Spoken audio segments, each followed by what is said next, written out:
So let's talk about Greece because, you know, a lot of people, this guy, at least the guy in Florida, understood that one could profit from crashing share prices or collapsing economies.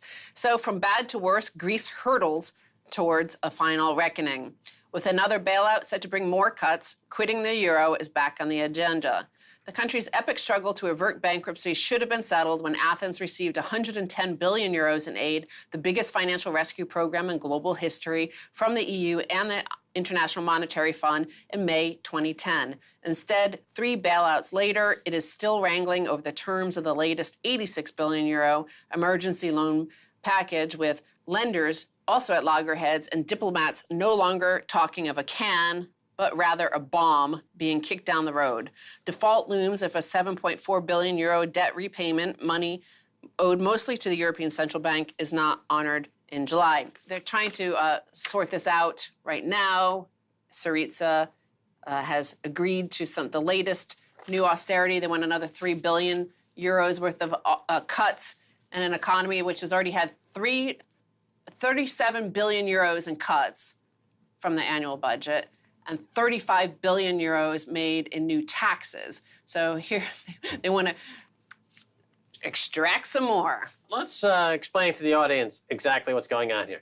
You've got the stock market, you've got Wall Street, you've got the Dow Jones Industrial Index hitting new all-time highs. That takes a lot of capital. That capital's not coming from earnings. Corporate earnings are down.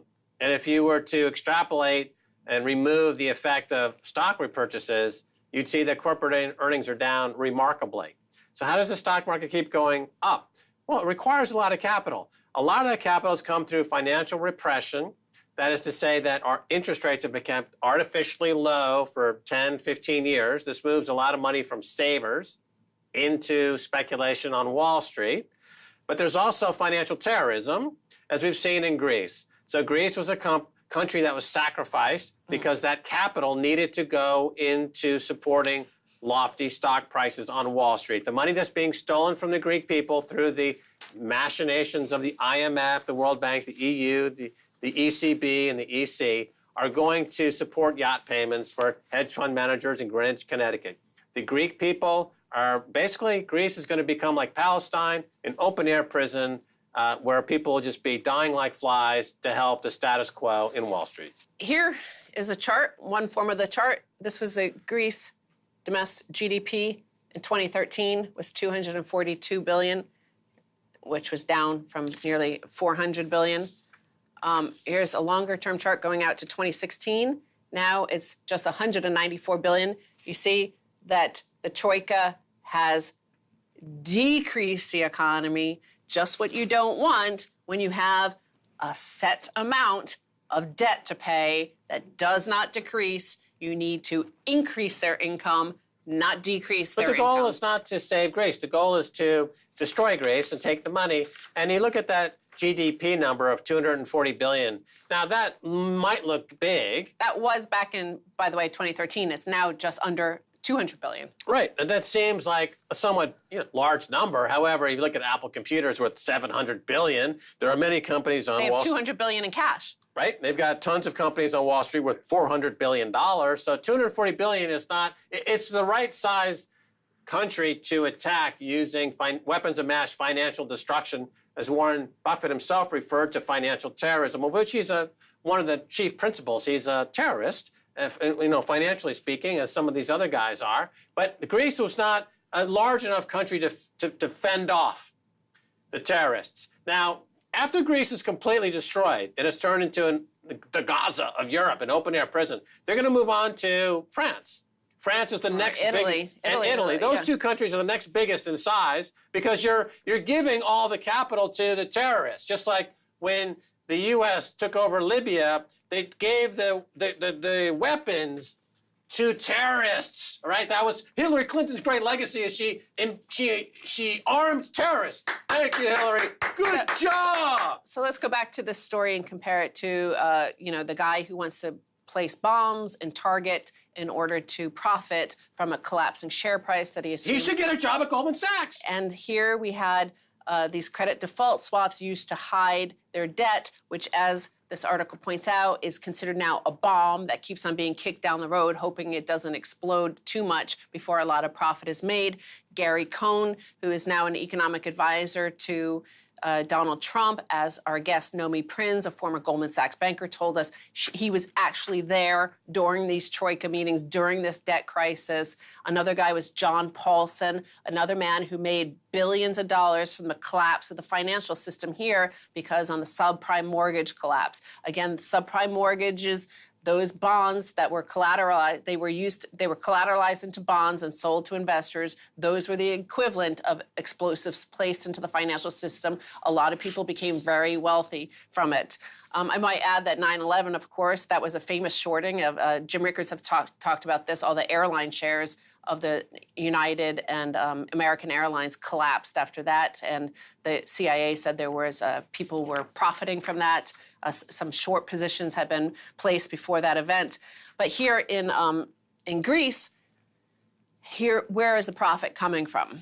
The irony of Syriza, the left-wing party catapulted to power on a ticket to tear up the hated bailout accords, widely blamed for extraordinary levels of Greek unemployment, poverty, and emigration.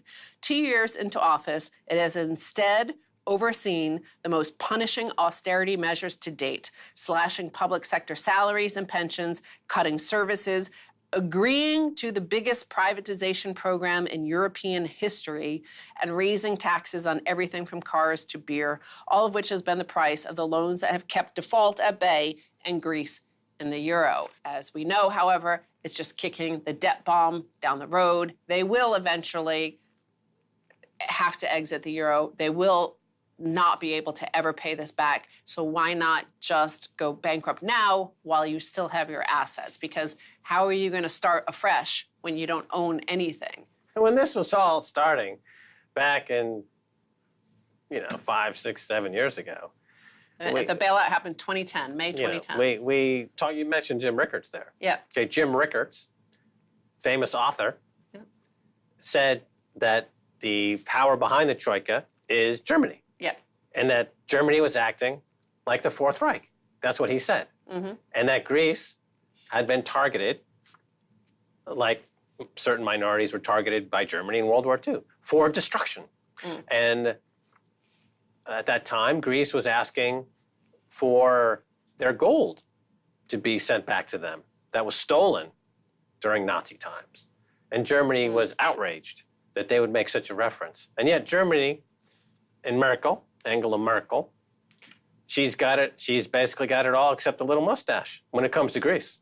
And they should be outraged. Yeah, and they should take some serious action. Well, it looks like she's probably going to be ousted, not because of a conspiracy theory, but because the German people don't want to pay for this, because the German taxpayer is, by and large, providing the bailout funds for this.